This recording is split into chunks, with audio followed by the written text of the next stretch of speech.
transition to an export-oriented industrialization strategy? Why did the Mexican government change economic models, and what are the differences between ICI and EI? How do NAFTA and the USMCA agreement fit into the objectives of EOI? I heard 3 questions, right? So there's 3 questions in there. The first part is just a kind of like statement setting up the context, right? This is the realm, right? This is a space where we're working thematically, and there's 3 questions. So 3 questions. Answer those 3 questions. Answer 3 questions. Second point, or second way of, I think it's in my instructions there. Do not write these sort of vague general statements, right? Don't waste your space and time, word limit, whatever, right? With like things that are not important, substantive, that don't go to kind of like the heart of those questions, all right? So, make sure that what you write has kind of like a purpose, right?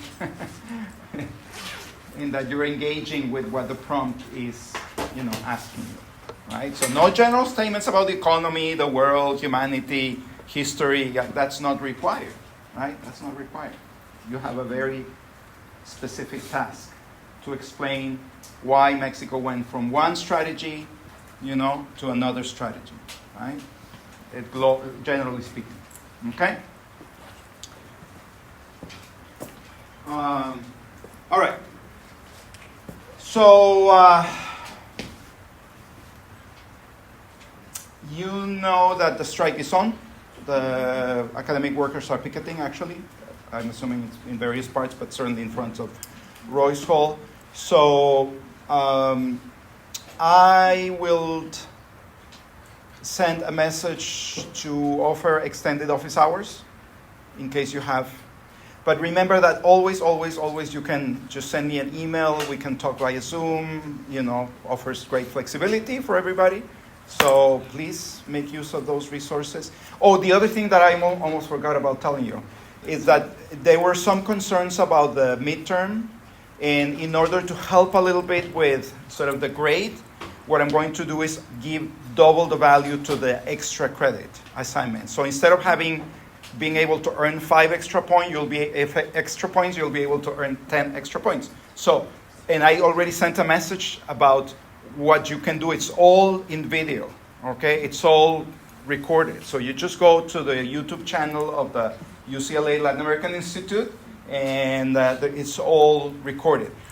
The one thing that I wrote in my message that you should avoid in terms of the talks, it has to be about Mexico. There are talks about Argentina, Brazil, whatever, right? So it has to be about Mexico.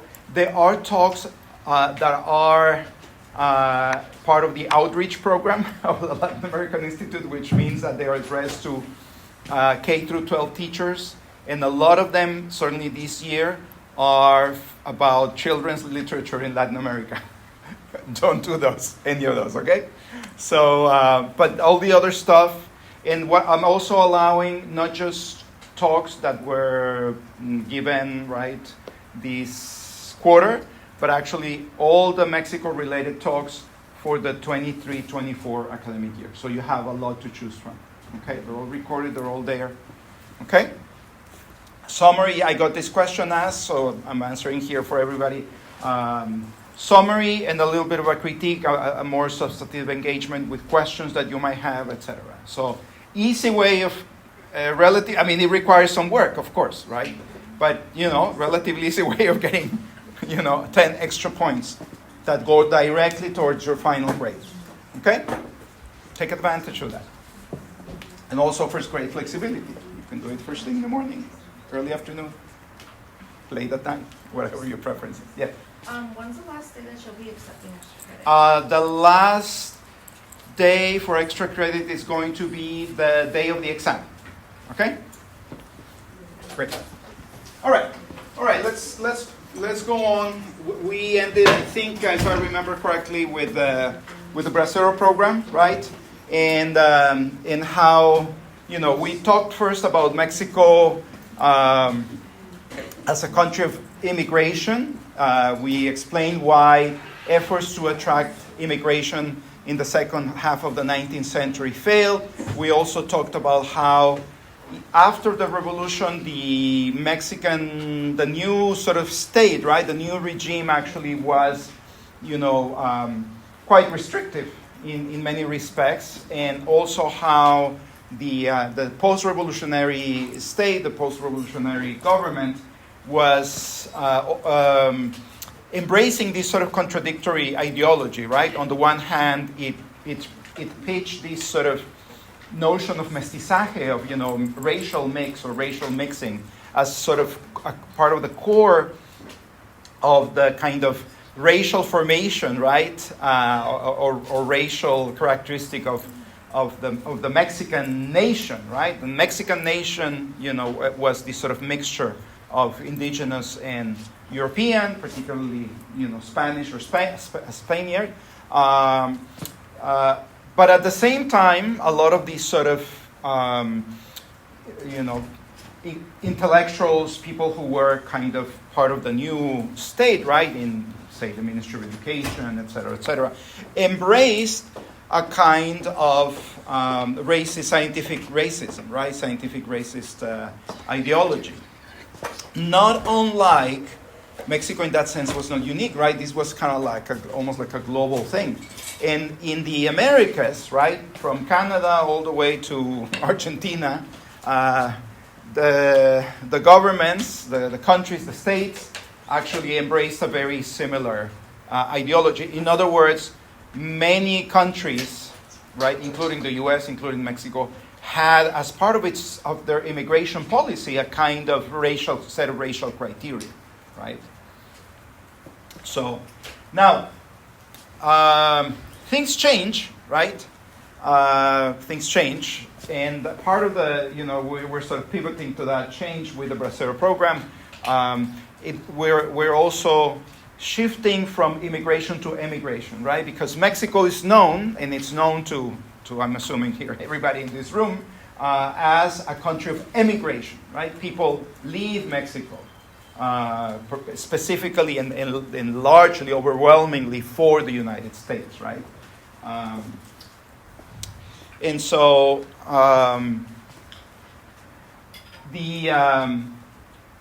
a sort of a distinct moment in Mexico's history of immigration, which begins not in the 20th century, but in the 19th century, actually.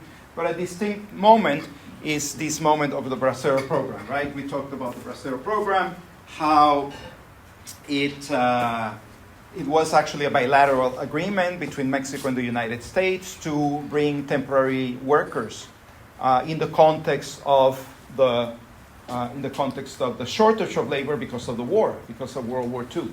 And the program, as you can see, lasted, much longer, right? It went all the way to basically the mid-60s. And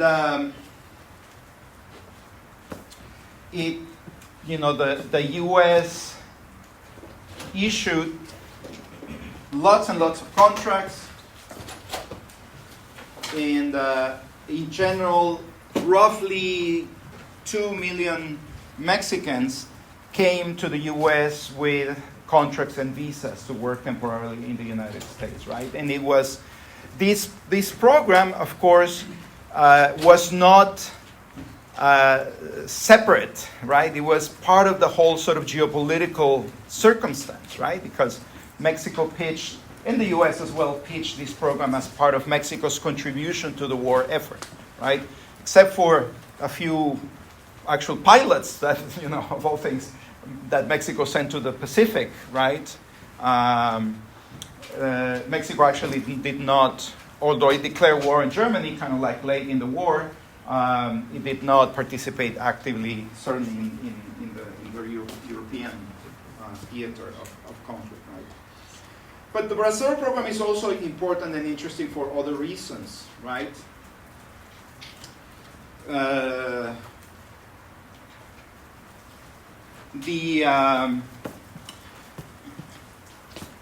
first of all, setting the context, right after World War II, scientific racism and eugenics, right, this sort of science of races, or scientific, part of scientific racism, sort of fell out of favor, right, certainly after the Holocaust and the sort of genocide committed specifically, but not exclusively on Jews, on the name of sort of scientific racism or principles of scientific racism. These sort of ideologies, right, fell into a kind of disrepute,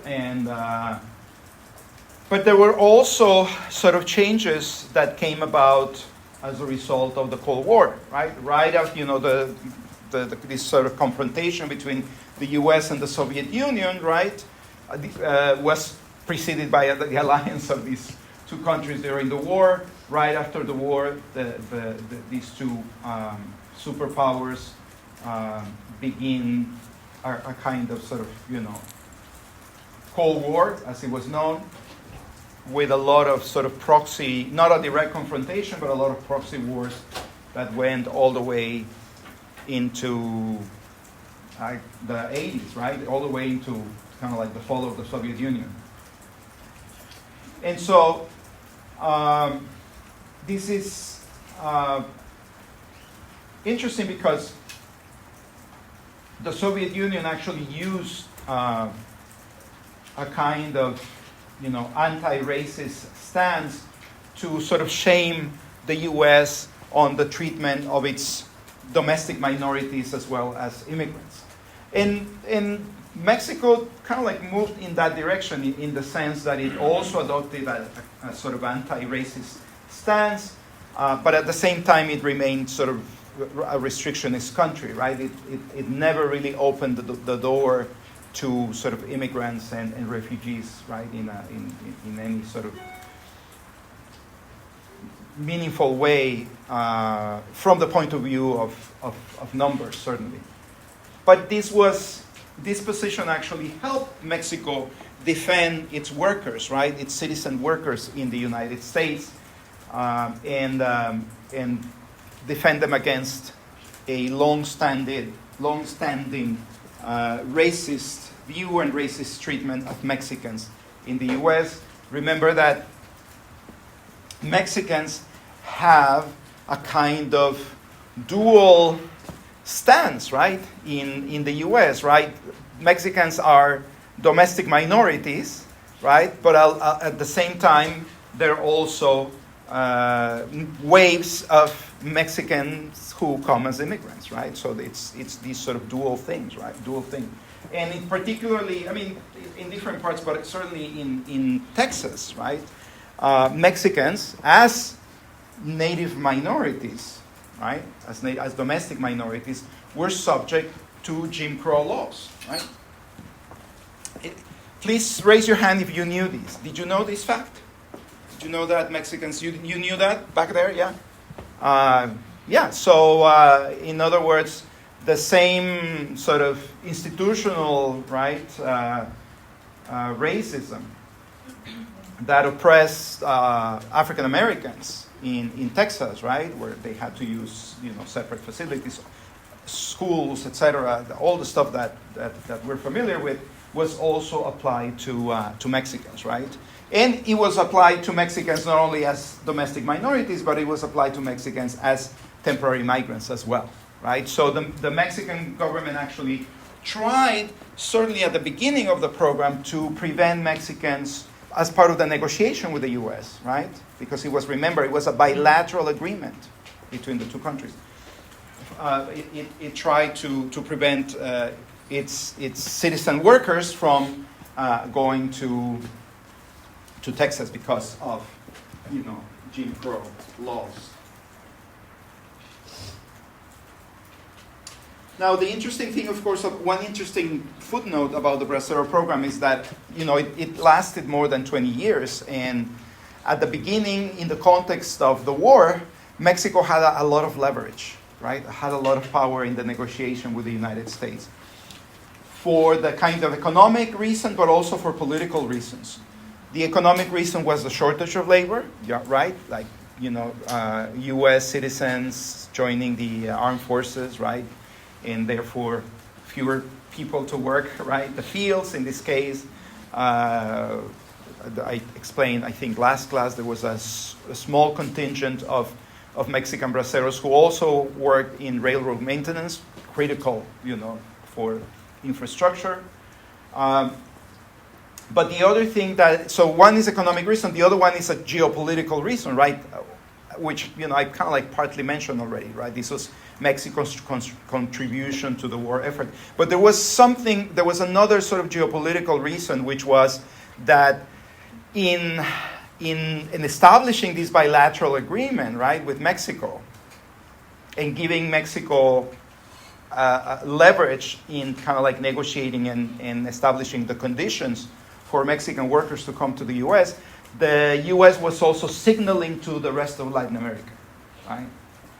The U.S. wanted and needed to have Latin America on board, right, with the whole global confrontation, right, with the whole situation that was happening globally, right?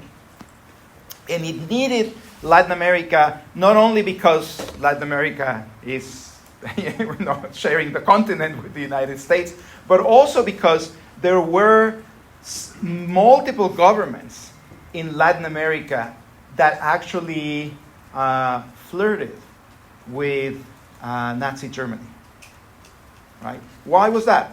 Why do you think some Latin Americans, I can give specifically the case of Argentina. Remember we talk about this very peculiar populist corporatist figure in Argentina, Juan Domingo Perón, right? The president of Argentina around that time, right? Why would Latin American governments and Latin American countries kind of like flirt with Germany, right? What would be sort of reasons for that?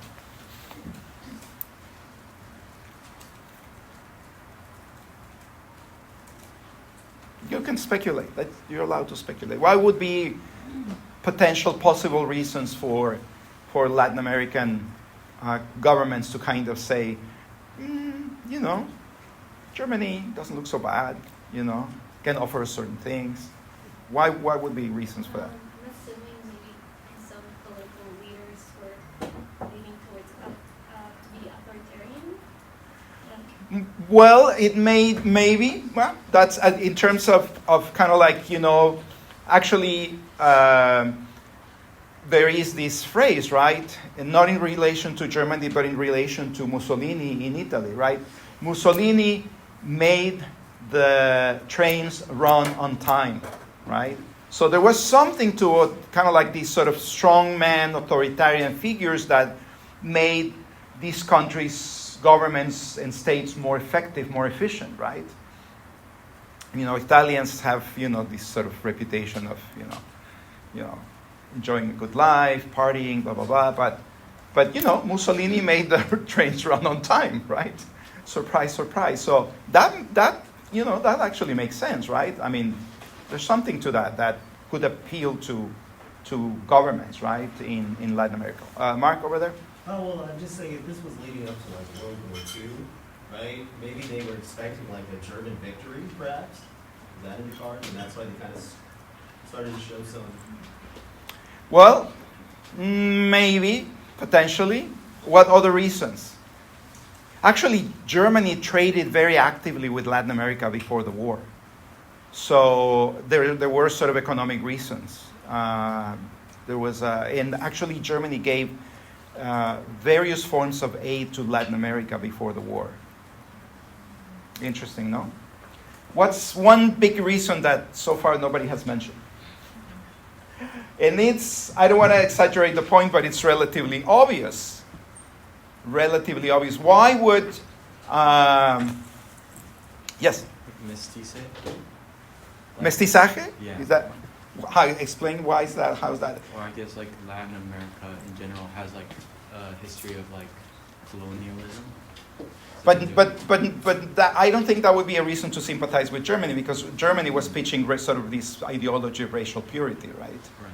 So it was, at least contradictory. There's one other important reason that nobody has mentioned so far, which is the kind of anti-Yankee, anti-US stance in Latin America, right? So these, Germany presented itself as a kind of counterbalance, right, to the United States. And Latin American governments were fed up with the US interfering in their affairs, invading Latin America, one day yes, one day no, right? So they're like, there's an alternative here.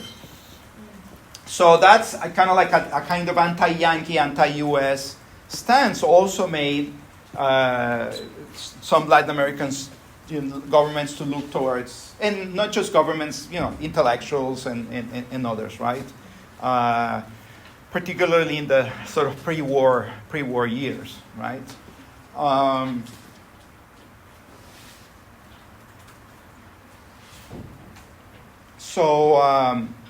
Actually, some years ago here at UCLA, the famous Mexican writer Carlos Fuentes came and gave a lecture on campus, and I had the opportunity to join him and others to lunch, and it was actually very interesting because he actually shared something that I don't know if I had heard that as a kind of rumor, but he, as a young man, went to the office of José Vasconcelos, which at some point was the Minister of Education in Mexico, very famous Minister of Education. And he said that José Vasconcelos had a portrait of Hitler in his office, right? Of course, we were like, what? What are you talking about? Yeah, he had a photo of Hitler in his office.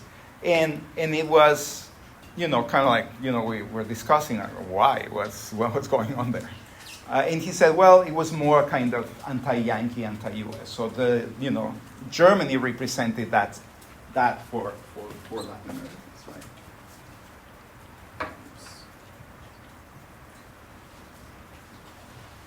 Now,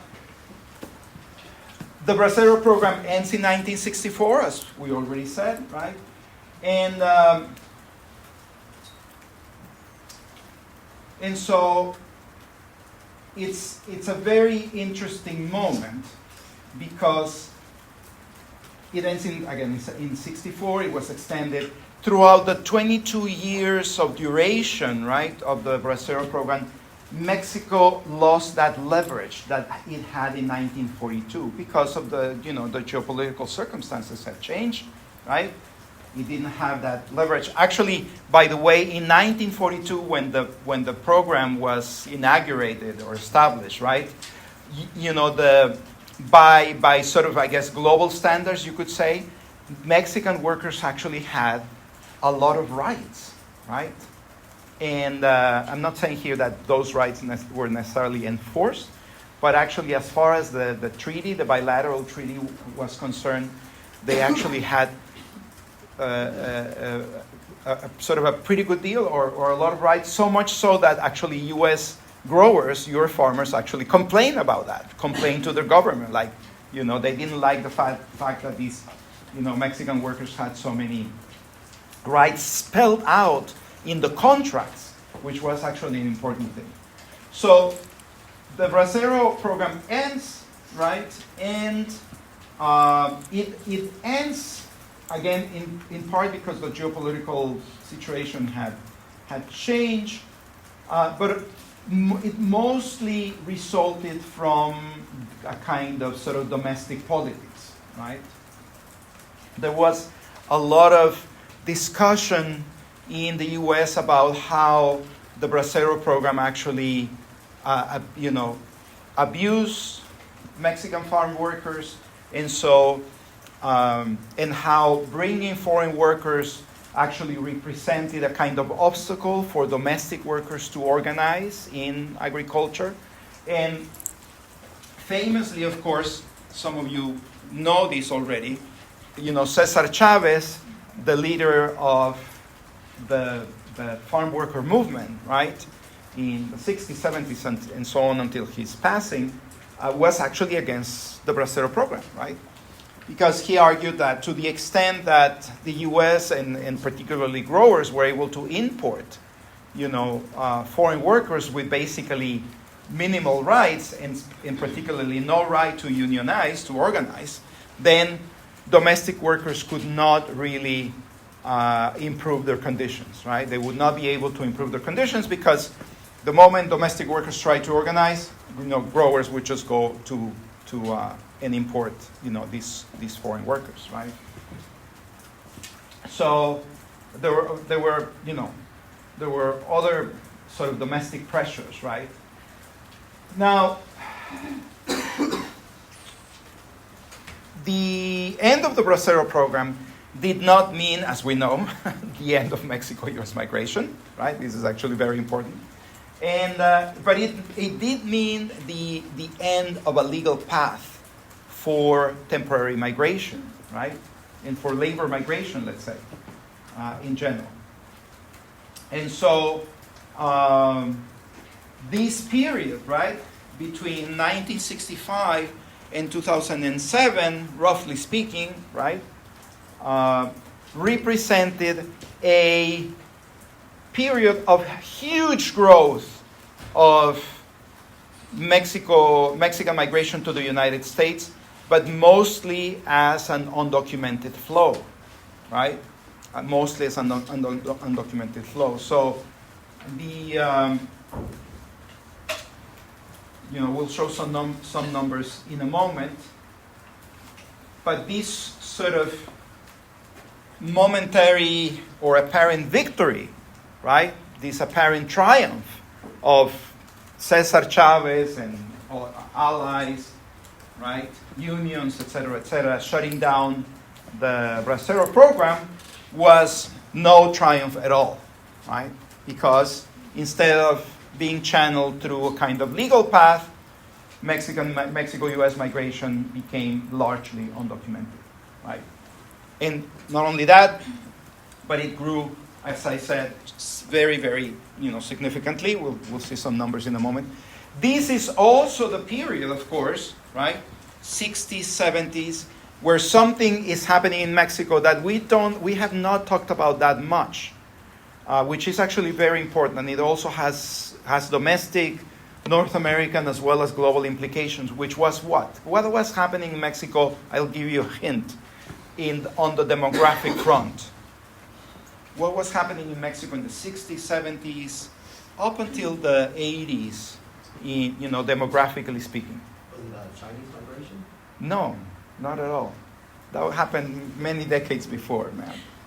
So what was happening demographically in Mexico? Yes? So like a baby boom? Mexico's baby boom, right? or population boom, right? So Mexican families are having lots of children, right? And this is, relevant, of course, for migration because population growth is connected to migration, right? Population growth, huge population growth in Mexico, very significant population growth, meant that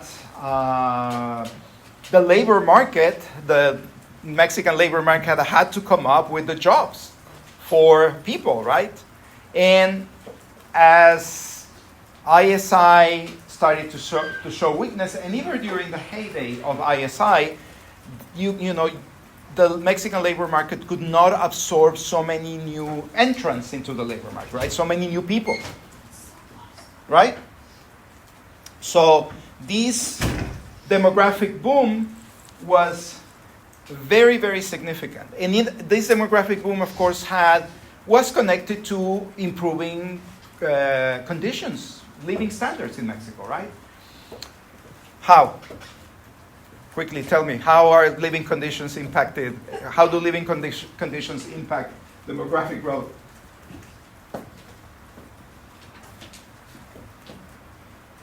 Easy. Basic demography 101.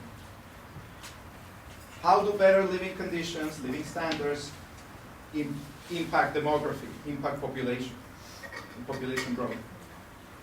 Maybe the higher the income, like the slow the population growth, right? No, that's not connection that we're looking for. No. More spending? There was more spending on the part of the state. Remember, that was actually quite important. More taxes? Public education, hospitals, roads, all of that stuff that happened in, 40s, 50s, 60s, up until the 70s, right? Come on, guys, that's super easy. You're sociologists, actually. You need to tell me this. You need to give me the answer. That's super easy. Better living conditions, including everything you can think about almost, have more people survive, right? The critical age for human being sort of survival is years 0 to 5, right? So if you have better living standards, more hospitals, more vaccines available, better food, whatever, anything, almost everything impacts that, right? You'll have more people surviving that critical age, right? Where, not just in Mexico, but all over the world, our people are sort of fragile, right? And more people die in that age bracket than in the early years of life, right? So, that was happening in Mexico, right? All those, all that, public health investments, all that public education, all that public infrastructure investment was having an impact on people, right? Vaccination campaigns, right? The Mexican government had more money to remember all those loans that it received from multilateral institutions, from the US, et cetera, were invested in all of these things, and that made people survive, right? And eventually live longer, right? But first of all, the critical stage is surviving that 0 to 5 period. Okay? That's how the two things are connected. And on a very interesting footnote here, by the way. I was just reading on Facebook a post from a friend and fellow sociologist who is a social demographer at El Colegio de Mexico, which is a very important research institution in Mexico City. And he was noting that the equivalent to the Census Bureau in Mexico, right, reported that Mexican women are having only 1.6 children. This is a huge issue. Why? And that means really not just Mexican women, but Mexican, couples, right, in Mexico are having only 1.6 children as of the latest set of data released. Yes? What? It's not going to be able to sustain their population. It's below what in demography is called replacement level, right? It's below replacement level. He noted in his commentary that some of these might be due to the pandemic, to the effects of the pandemic, that there will probably be a little bit of a rebound. But already before the pandemic, women, couples in Mexico, were having only 2.1 children per couple, which is just barely above replacement level, right? So in a period of about 50 years, if you think about the 60s, 70s certainly, right? Mexican families went from having 7 children, about 7 children per couple, to now 1.6 children, right? Or if you go before the pandemic, say 2.1. That's a huge social transformation. A huge social transformation. We cannot underestimate the significance of that change, which, by the way, that is called the demographic transition. That phenomenon that I just described is called a demographic transition. Families having many children, families having just a few children, and it's happening in other societies around the world, right? In Asia, in Europe, right? Clearly, in North America, and so this is actually very important because very soon, to the extent that these migrants are needed in the US economy, right, there won't be candidates for immigration in Mexico, coming from Mexico. The labor will have to come to the extent that is needed. It will have to come from somewhere else. Huge transformation. Now, okay, I just wanted to share that because it's sort of important, fresh news that I did want to share with you. But that was not the case in the 60s, right? In the 60s, we have this sort of population boom happening in Mexico, right? And so a lot of what we call in kind of sort of migration studies, a lot of candidates for migration, right? Who were not finding alternatives domestically, right? And they were joining the stream to the US with the very important consideration, once again, that in 64, the Bracero program ends. It closes the door to temporary legal migration, and the one door, kind of like wide open in some ways, right, is actually the undocumented path. So, in 2000, right, as you have that in that last bullet point, the U.S. and the Mexican government started negotiations to regularize undocumented workers after.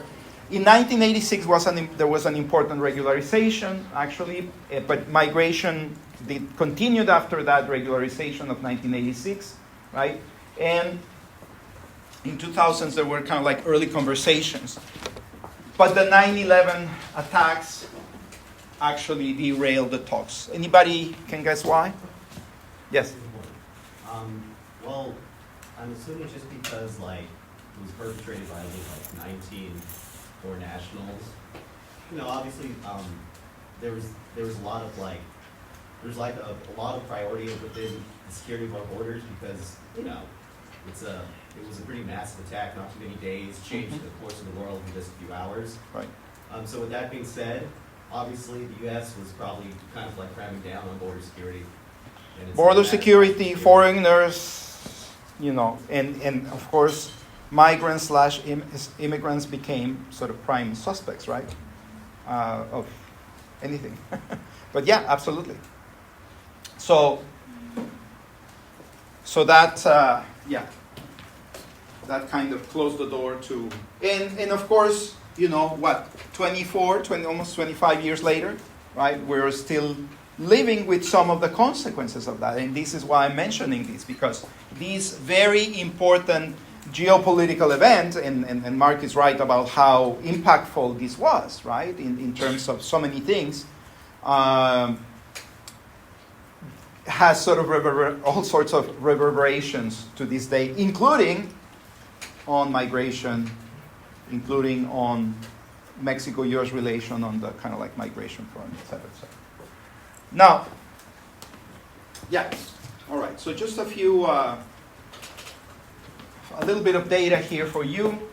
So here on your left, you know, apprehensions along the U.S.-Mexico border, right? Starting with the end of the Bracero program. See how it rises, right? It goes to, you know, kinds of ups and downs.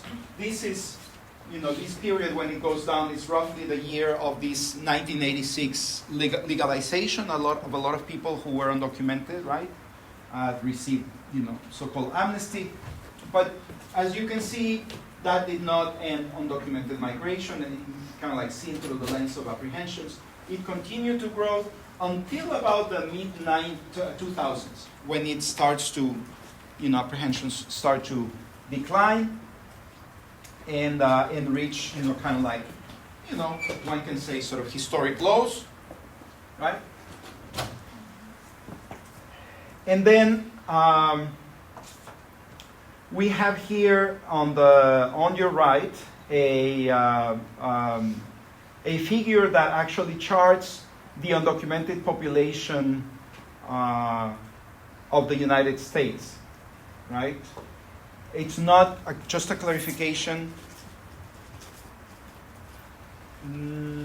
Neither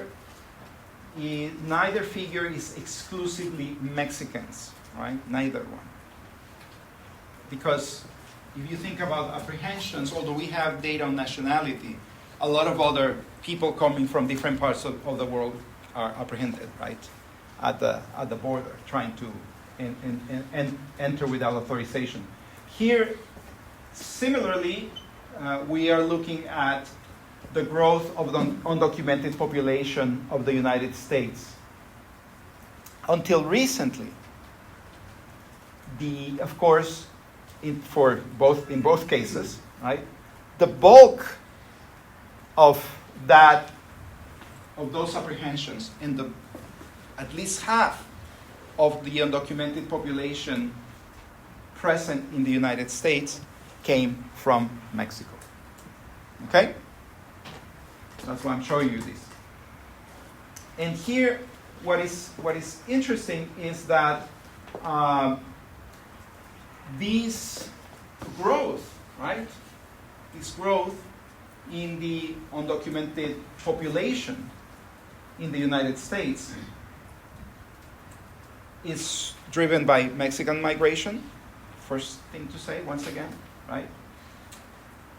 There is growth in this period, but this period here between, say, 65 and roughly 85, it's a period where undocumented, specifically Mexican undocumented immigrants enter the United States but also leave.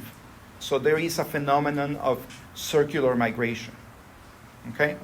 So they come and work for a few months, they go back home, spend time with their families, invest the money that they earn in the United States, take care of their businesses, their farms, etc., etc.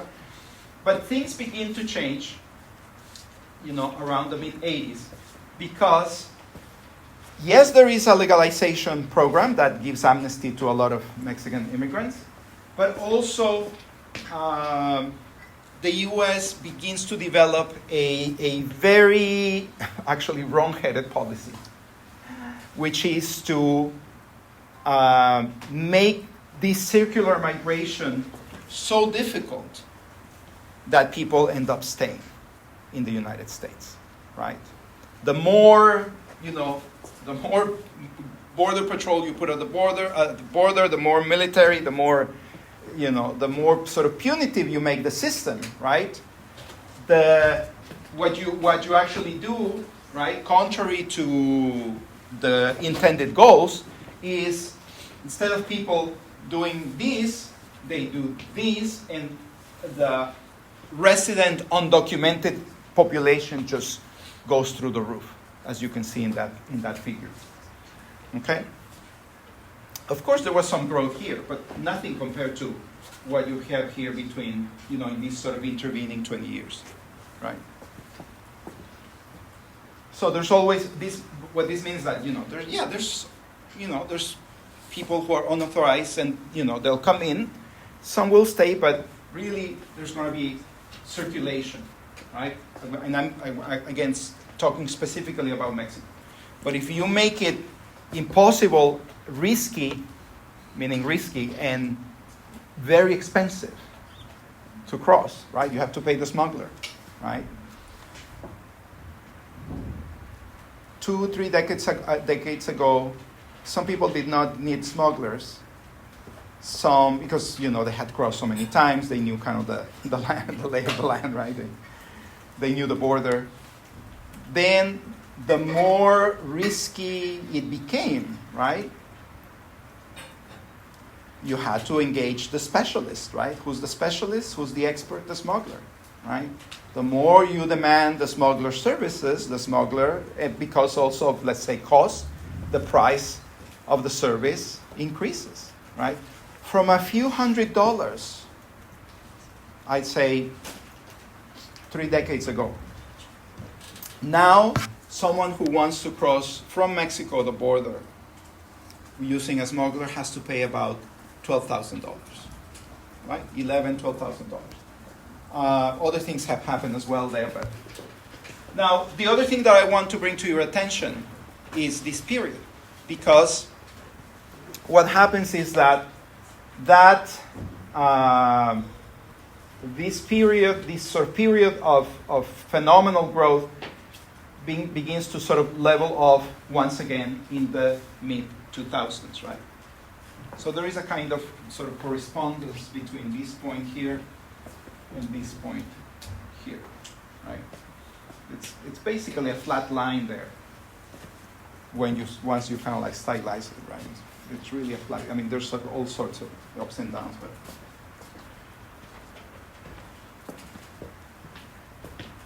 Undocumented migration from Mexico essentially begins to decline.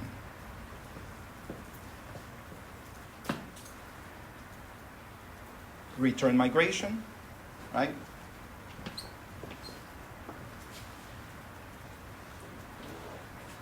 And what we have here is, it's actually interesting because here this figure is specifically comparing actually Mexicans and Central Americans, right? And changes in sort of migration in these sort of five plus years intervals, changes a little bit here and here.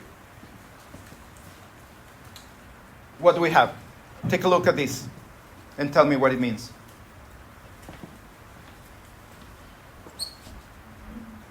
What does that mean?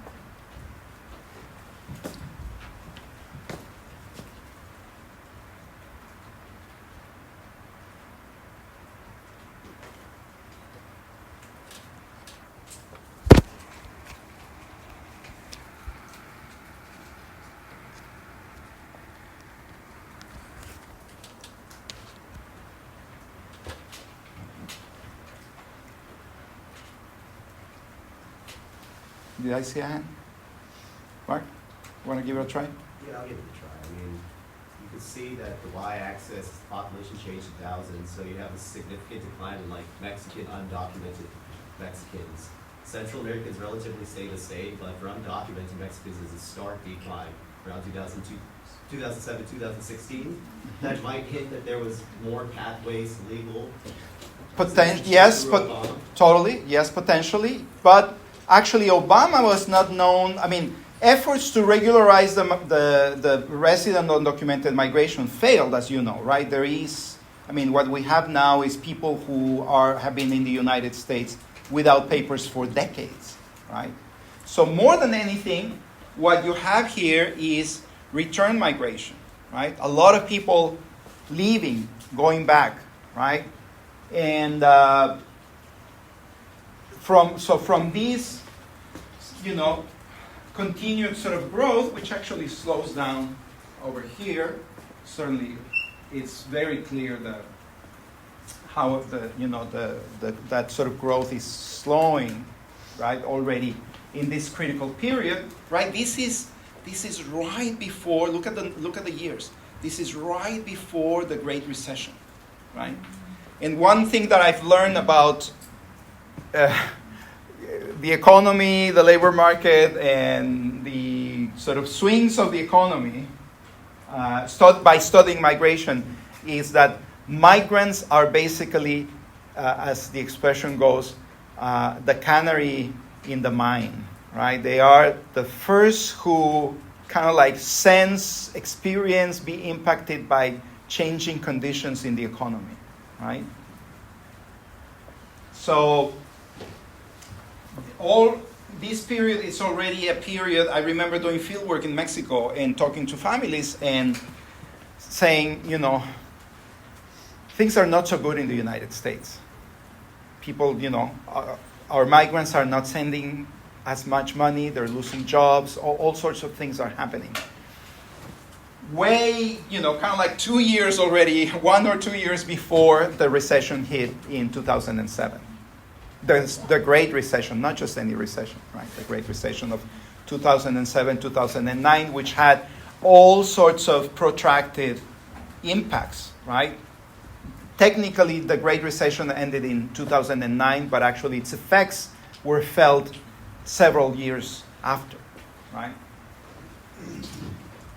So a combination of economic circumstances, enforcement, produced this very substantial return to Mexico, right?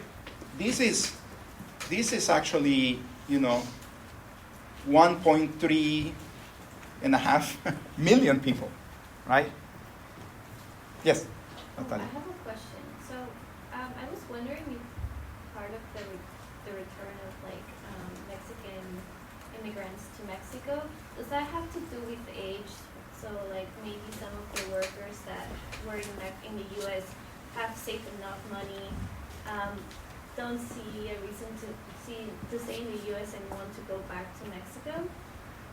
That's a great question. Yeah, absolutely. There is, migrants are human beings, and they migrate when they're young and strong and healthy, but they don't stay that way forever, right? Just like everybody else, they age, right? They get sick, or they get old, right?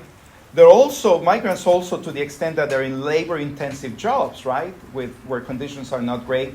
Their bodies are impacted, right, more than other people, and they starts having an impact, right, and so people get sick, and if you're excluded from health services in the United States, right, remember that Obamacare actually excluded undocumented immigrants. One reason why you might be returning might be not because ICE sort of caught you in some kind of raid, but because you are getting older and sicker and weaker, and you go back to your home country, right? So the reasons for return are actually quite varied, but that's one of them. Seeking healthcare. There's actually some studies that show that migrants in this period, and probably other eras as well, were returning to Mexico because of health-related reasons, including accessing healthcare, receiving healthcare services. Absolutely. And although there hasn't been a continuous massive return, part of the implications of your question, Natalia, are with us in the years ahead, right? Once again, people are getting older, and people who came in this period or before, are reaching kind of retirement age, right? So it's interesting. Now, Mark mentioned something else that I will touch on briefly. Legal paths, you said, Mark, right? For migration. Yes, sir. Correct on that one, my friend. Let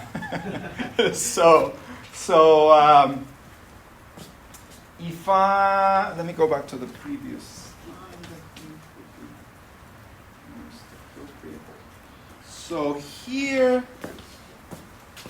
you see the kind of legend at the top, repression and legal circulation. Now, a lot of people talk about deportation, during the Obama and Trump years, etc. But actually, something else is happening. One thing that is not necessarily noted there is that some people get to adjust their status, right?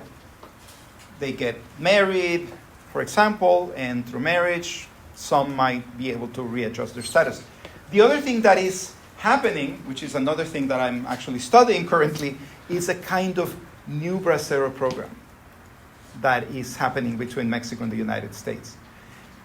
That new Bracero program is not called a Bracero program, and is not a bilateral agreement between Mexico and the United States, but actually a unilateral or a couple of unilateral U.S. visas that are bringing hundreds of thousands of Mexican workers every year legally to work temporarily in the United States. Those are the H-2A and H-2B visas, right? In many respects, in many ways, this is a Bracero-style program, right? You have a contract. With that contract, you go to a U.S. consulate abroad. We're talking about Mexico, of course. And you get a visa to work from 1 month, 2 months, 3 months, 4, 5, 6, 11 months, right? And then you work temporarily, and then you go back.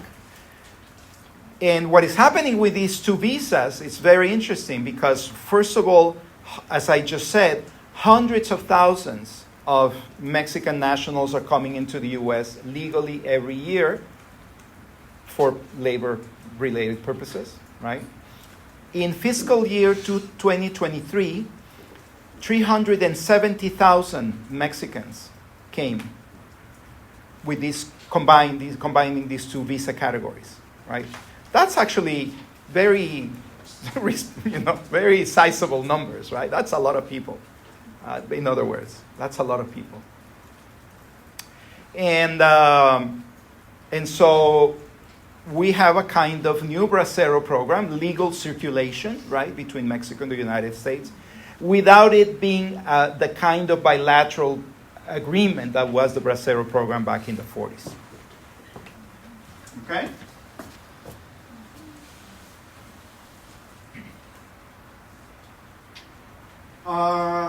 Okay, now we actually have, as part of our readings, right, actually for last week already, a very interesting piece that I assigned, which is the piece on the returnees, right? We were that last figure that I was showing you was showing, returnees, and so a lot of people have been studying return migration, and this author, Michael da Cruz, who's a French-Portuguese guy, studied a few years ago already these call centers that exist in Mexico, right?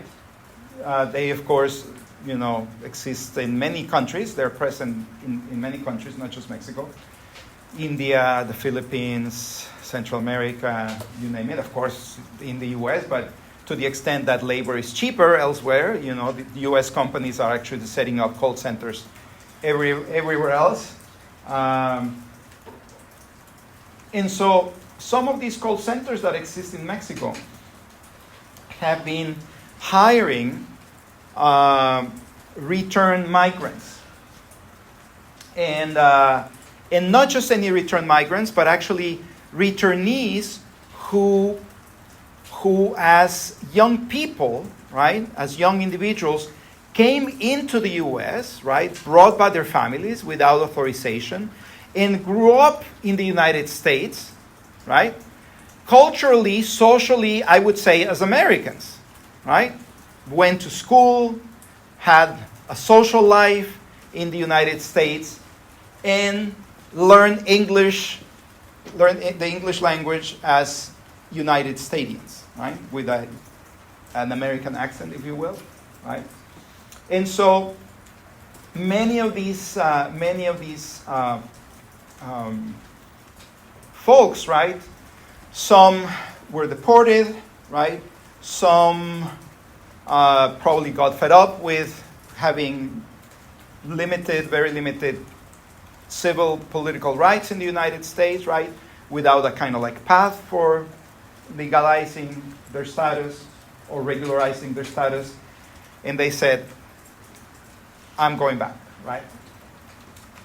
The only thing is that, return migration, which is a migration in and of itself, is a complicated matter, right? Especially if you left Mexico without any kind of exposure, meaningful exposure to Mexican life, right? Mexican society, Mexican culture, Mexican ways of doing things, whatever, right? And particularly Mexican institutions, right? Mexican institutional life. So, these, it's very interesting. Paradoxically, these call centers, and together with other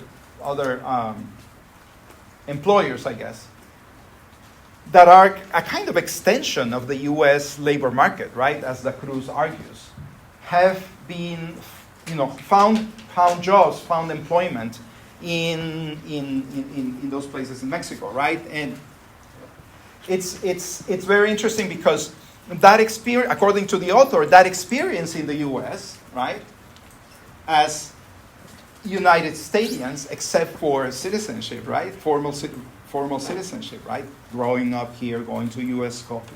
schools, going through probably many of the sort of rites of passage, right, of U.S. society, gives these returnees a kind of competitive edge in the Mexican labor market, and particularly in these sort of call centers, right?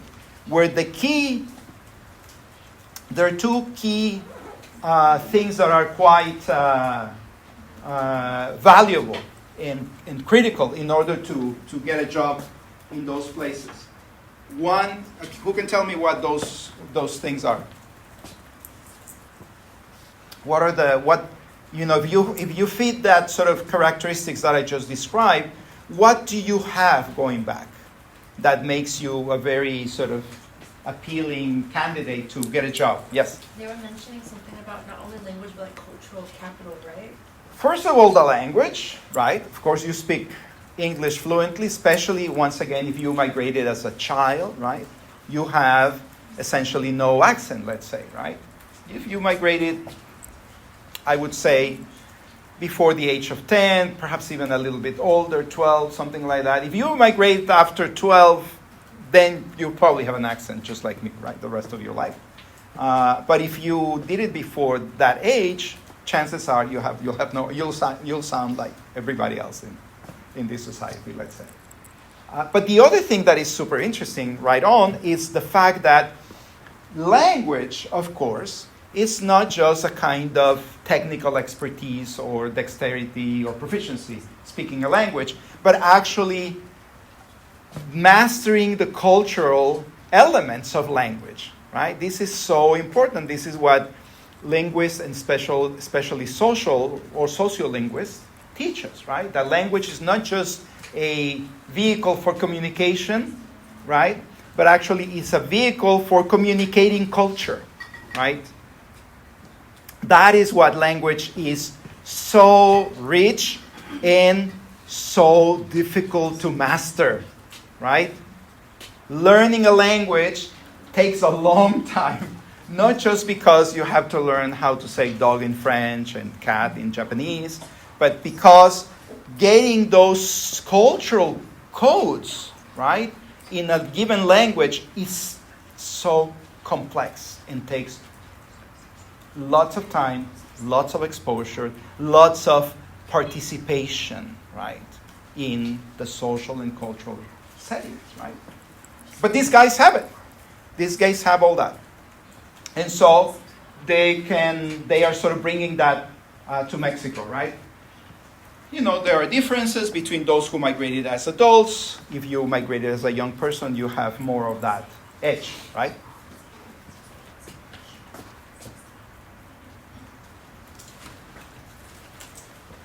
The Cruz tells us that returnees were ill-prepared for their return, right?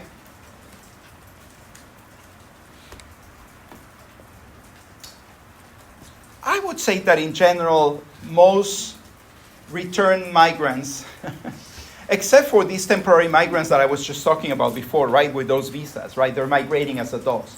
But most returnees, to the extent that they are not thinking that return is something that will happen to them, right? There's a difference between, you know, I'm going to return, I have a plan for return, and, you know, once I accumulate a certain amount of money, I'm going to return, to, you know, return is something that happened to me. Of course, I'm going to be ill-prepared for return, right? But in this case, I think that Cruz is also referring to the fact that what we have here is this very curious phenomenon, very, very peculiar phenomenon where you have a lot of these individuals who, once again, essentially grew up as Americans, right? And without documents, they could not really go visit grandma and grandpa back in Mexico and get more or less acquainted with elements of Mexican society. They couldn't do that, right? There are some famous, I guess, in my world, well-known contributions to the study of Mexico-U.S. migration, and particularly this population. A colleague at the University of Pennsylvania, Roberto Gonzalez, who actually, has done a lot of studies with this population. And some of these young people actually did not know that they did not have documents until they were about to apply for college. This is actually very interesting. He wrote a piece in a sociology journal called Learning to be Illegal, quote unquote. What does that mean? That, a lot of these folks, young folks, live their lives as, just regular people, right? Members of this society. And then when it was time, when they were graduating from high school and it was about to apply for college, they learned that they did not have a social security number, that they did not have papers, right? Of course, that was a huge shock to them, right? Huge shock. So imagine then going back to a country where you are nominally a citizen of, right? You're formally a citizen of, but you have zero exposure or close to zero exposure to that society, right? And here, of course, many grew up in Mexican communities in the United States, Mexican families, probably grew up speaking Spanish at home, etc., etc. But there's a very important difference between speaking Spanish at home and speaking Spanish in the context of schools, right? Learning and using academic Spanish, and even sort of professional Spanish in general, right?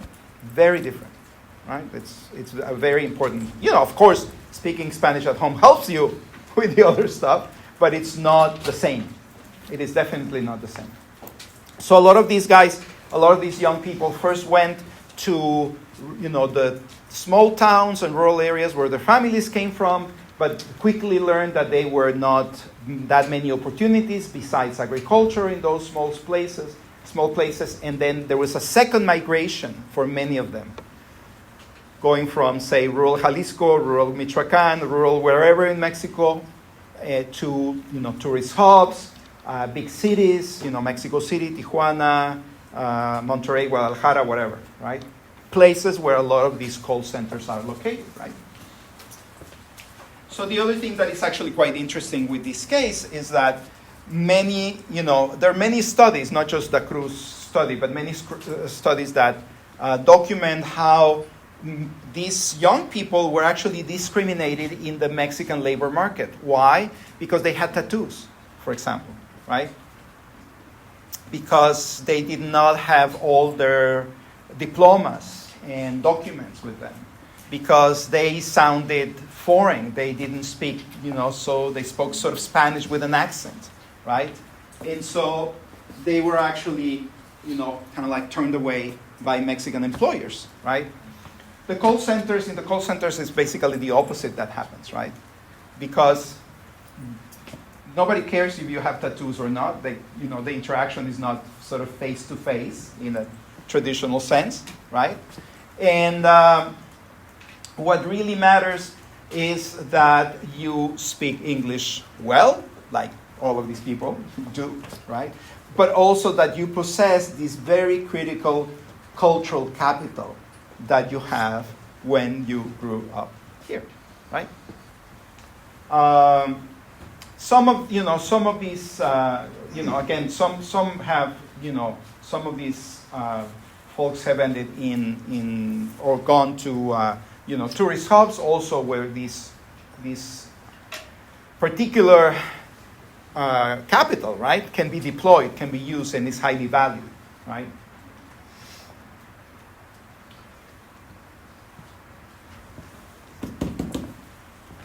That's a key point, right?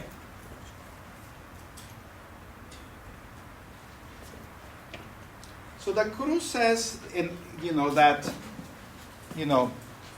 some of these returnees were stuck in call centers. I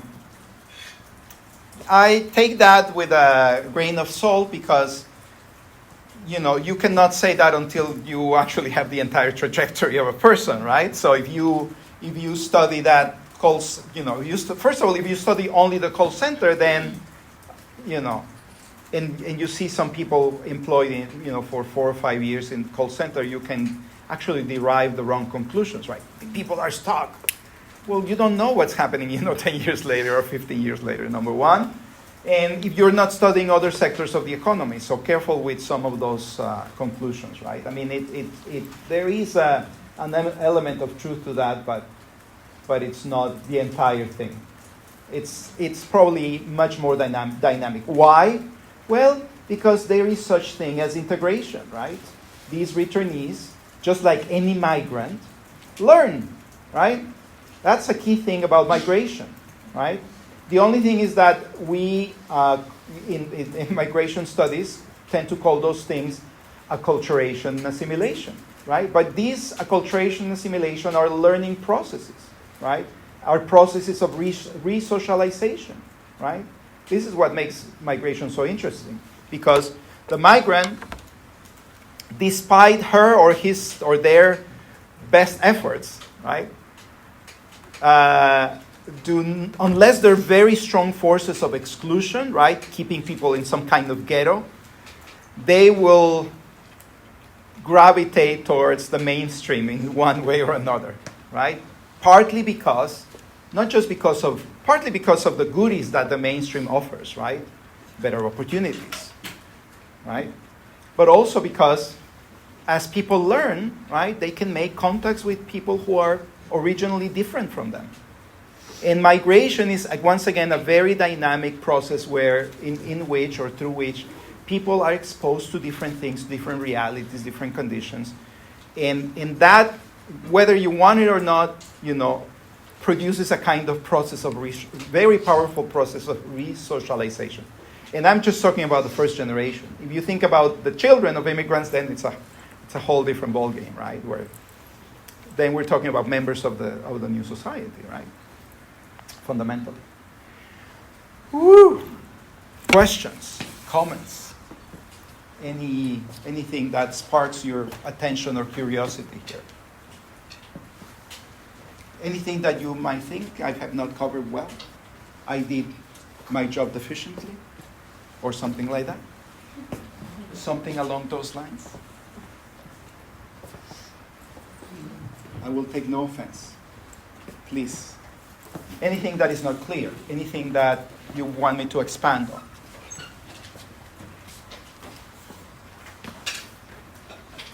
If there are no questions, I will set you free. And stay in touch. Remember the extra credit